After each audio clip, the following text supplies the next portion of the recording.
Almusal tayo. Yan. Nandito na ako ngayon sa bahay at nag-aalmusal.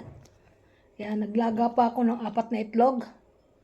Pero dalawa lang kakainin ko niyan kasi lagi ako naglalaga ng itlog tuwing umaga para maganda daw yan. Pampalakas ng ano. Tapos manghimagas tayo ng mga tira-tira sa rep. Ang dami pa dyan, mga naka-stack, grabe. Puno pa yung rep ko. Kami lang ang dalawang asawa ko kakain. Yung anak ko parang hindi rin kumakain ng mga kung ano-ano dyan, mga prutas ko nga. Punong-puno pa yung rep ko. Talagang todo talaga. Ayan ang nangyari. Kaya ang ginagawa namin ng asawa ko, sa gabi kumakain kami tig-5 na ubas. Tapos, ayun lang, matulog na kami. Sa tanghali, kakain uli kami ng tig-5 ubas. Ganon, hanggang sa umaga, ngayon umaga, iba yung kakainin ko guys. Mayroon pa ako dito buko salad nga natira. Ayan, pero titikman ko kasi ngayon ko lang naman titikman yan. Hindi naman ako kumain ng mga nakaraan na mga okasyon. Ngayon ko lang po titikman, kaya siguro hindi naman masama siguro yan. Kaya hindi naman, kaunti lang naman nilagay ko dito. Yung ano lang, ganito lang oh. Ganito lang sa tasa. Para sayang naman kung hindi ko kakainin yan. Pero, unti-unti lang. Hindi pwede. Masama yun. Tapos nagtimpla ko ng kape na puro. At ito yung aking kinakain na tasty. May tasty pa din kami hanggang ngayon. Diba sabi nga ng kasabihan, kapag ikaw daw lagi may hinahain sa bago pumasok ng bagong taon, hindi ka daw mauubusan hanggang buong taon. Lagi may nakalagay sa lamisang pagkain mo. Ganun po nangyayari dito sa lamisa ko. Hindi nawawala ng laman ang lamisa ko ng pagkain. Lagi may pagkain. Totoo po yun na kasabihan na yun. Halimbawa, naubusan tayo ng pera, ng bulsa natin. Bagong taon, wala man tayong kapera-pera sa bulsa natin. Sakto alas 12, walang laman ang bulsa natin. Buong taon yan, laging walang laman ang bulsa mo ng pera. Ganun po yun. Kaya ako, ibang style ko. Talagang ang mga lagayan ko, ayun, nilalagyan ko talaga lahat para magkaroon siya buong taon ang mga lagayan ko. Ganun po ako.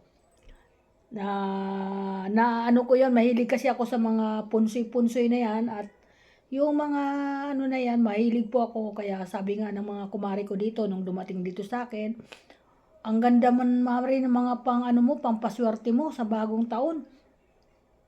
Mahilig ka pala sa ganyan? Sabi ko, oo, mahilig ako niyan. Sabi ko, ang ganun, mulat sa pool, ginagawa ko na yan.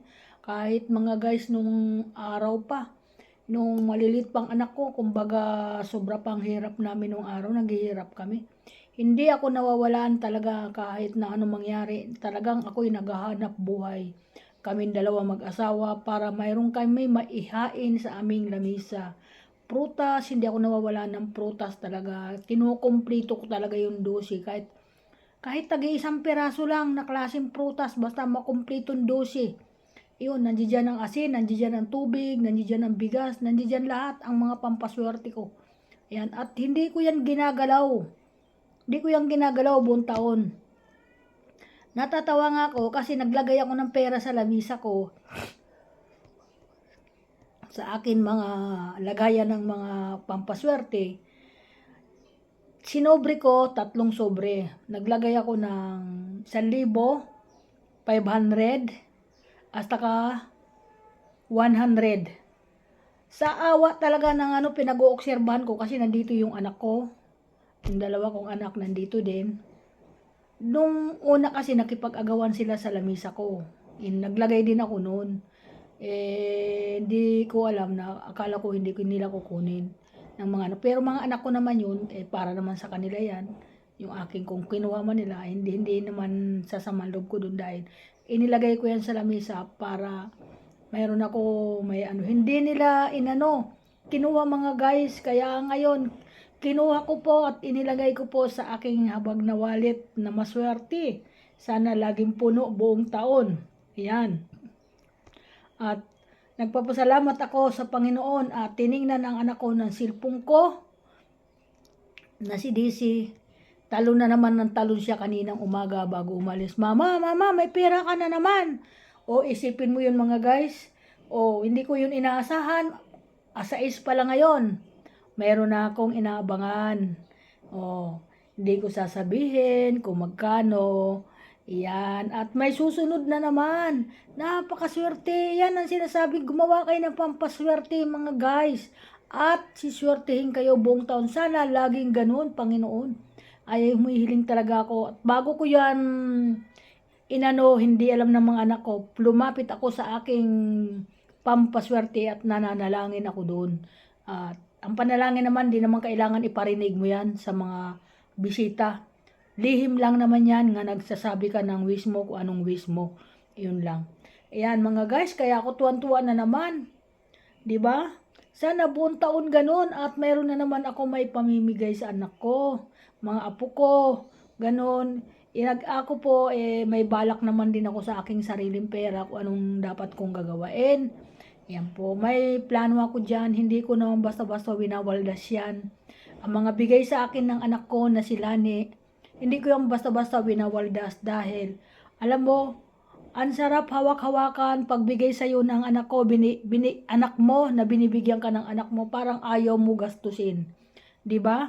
Ganun po ako, ganun po ang aking sa buhay ko. Gusto ko naghahanap buhay uli ako panibago sa akin gagastusin araw-araw. Hindi ko pwedeng bawasan kung ano yung binigay sa akin ng anak ko. At yun po yung aking sa buhay ko. Ganun po ako, kahit na sabihin, yung asawa ko nangangailangan, sabihin ko wala akong pera. Kasi pag itinabi ko ng isang bagay, ayaw ko na pong kuhanin. Ganun po talaga ang ugali ko. Mulat sa poll, kaya nalalaman na lang ng mga anak ko may pera pala ako. Wala silang kaalam-alam, minsan nga nahahalong kayo nila. Pero sa bahay hindi ako naglalagay kasi siyempre lagi akong umaalis. Lahat ng bagay ko na mga importante sa buhay ko, hindi na po ako naglagay. Mayroon po nangangalaga sa aking mga importante sa buhay. Yan, may nangangalaga po dyan.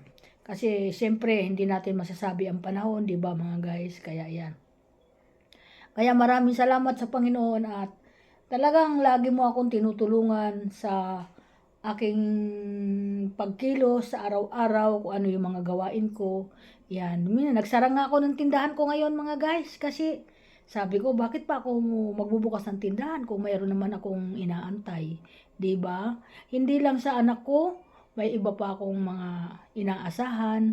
Ganun po si Nanay Linda, kadiskarte sa kanyang buhay. Kaya ako nagpapasalamat. Lalo-lalo na sa anak ko na si Lani na masyadong ayaw niyang magutom yung kanyang nanay at papa niya. Yan, kaya kahit na hindi ako nagsasalita, pag nagkita kami, bigla na lang yan inaabot sa akin. Nagugulat ako sa kanya. Sabi ko, salamat Panginoon. Salamat lalo na sa anak ko. At iyan na naman yung anak ko. Naisip na naman niya.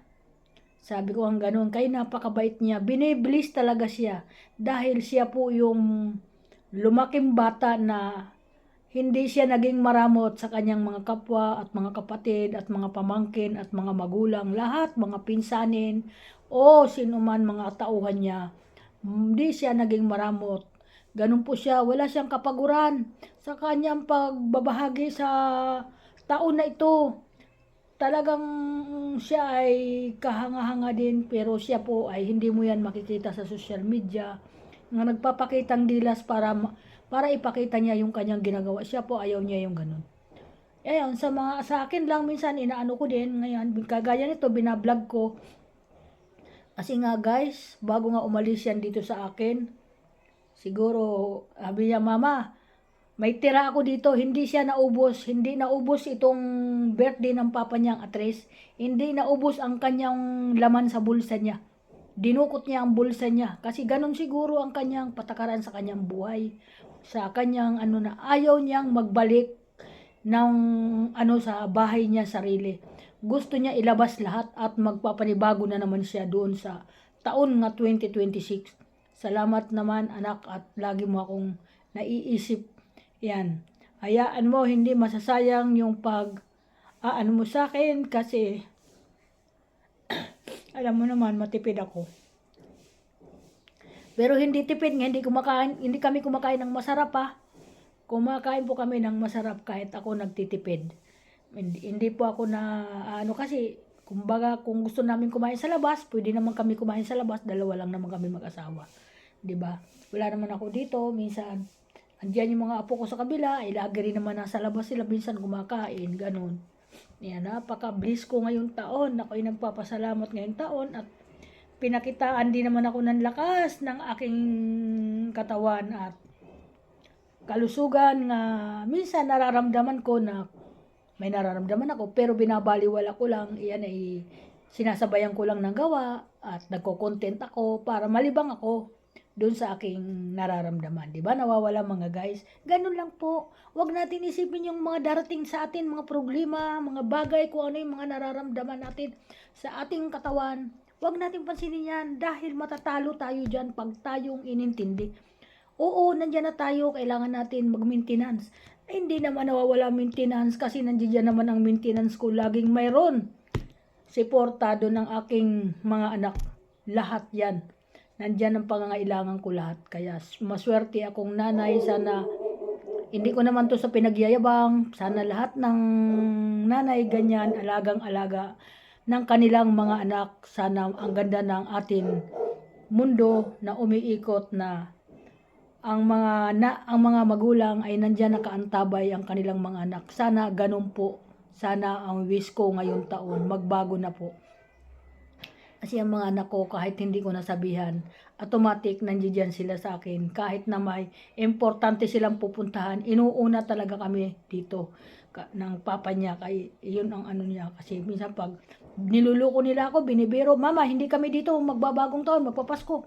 Bahala na kayo dito. Sabi ko, bahala kayo. Sabi ko nga gano'n, kung saan kayo masaya, di susunod na lang kami dahil wala man kaming magagawa. Kung doon silang gusto, wala akong magagawa doon dahil may sarili silang kaisipan. Hindi natin pwedeng pangunahan. Anak nga natin sila pero matatanda na rin sila para magdesisyon sa kanilang mga buhay kung ano yung gusto nila sa kanila. Pero hindi yung totoo dahil hindi naman nila kami matitiis ng papa niya na hindi kami dito pupuntahan. Dahil sabi ko nga, kung saan kayo masaya, bahala kayo, hindi na ako magpipilit. Pero sabi ko, ang akin lang, pag kami namasyal na, dapat ganun din, wag na rin yung kami pinupuntahan doon sa kung saan kami nakapasyal, nakapunta. Dahil, nung buhay pa kami, hindi yung inintindi yung aming mga sarili. 'Di ba? Iyon yung aking kasagutan sa kanila. Ay, minsan ganun ako. Hindi natin hawak ang buhay natin. Sa totoo lang po. Kaya sa mga anak dyan, mahalin ninyo ang mga magulang nyo para kayo ay i-bless ng Panginoon ng maganda. Yan po. Kasi yung pakita ng buhay natin na masagana tayo. Hindi po yun. Hindi naman po natin kailangan yan. Hindi po natin madadala yan sa kabilang buhay. Sa totoo lang, lahat po na pinundar natin dito sa lupa ay maiiwan po yan, kundi sulong damit lang po ang dadalayin natin. Ayun lang po, kaya ang akin lang masasabi sa mga mahal na anak dyan, at ako wala na ako masabi sa mga anak ko dahil nagawa na nila taon-taon yung ginagawa nila sa kanilang mga magulang, yung mga anak ko na yan, lalo na sila ni, kaya lagi ko yan ipinapanalangin na iligtas siya sa mga sakit, sa lahat, kay Sylvia, kay Judith, kay Venus, ayan yung mga anak ko talaga. Lahat sila halos ng mga anak ko maintindi sa kanilang magulang.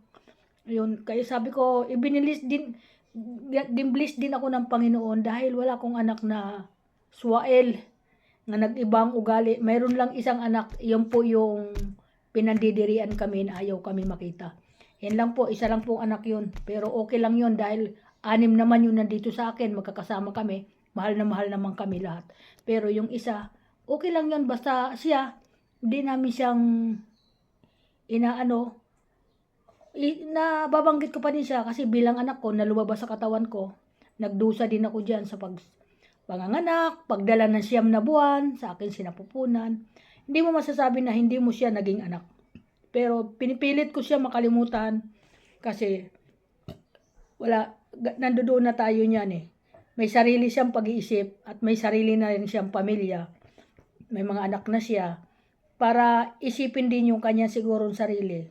Pero ang totoo, ang kamalian lang niya, kahit man lang message, wala kami natatanggap mula sa kanya na bumati man lang na, "Oy mga tanga, Happy New Year o Happy Birthday."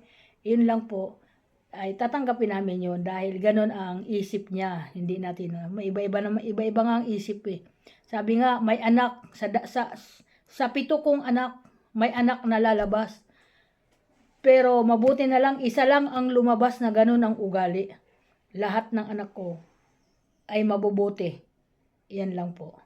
Thank you so much. Welcome to my vlog. Magandang umaga sa lahat. Good morning everyone. Mag-isa na naman ako dito kaya ako nagbablog.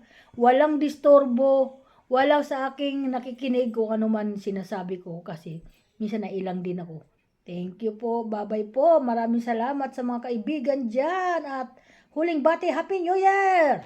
Happy New Year po sa inyo. Thank you so much. Bye-bye!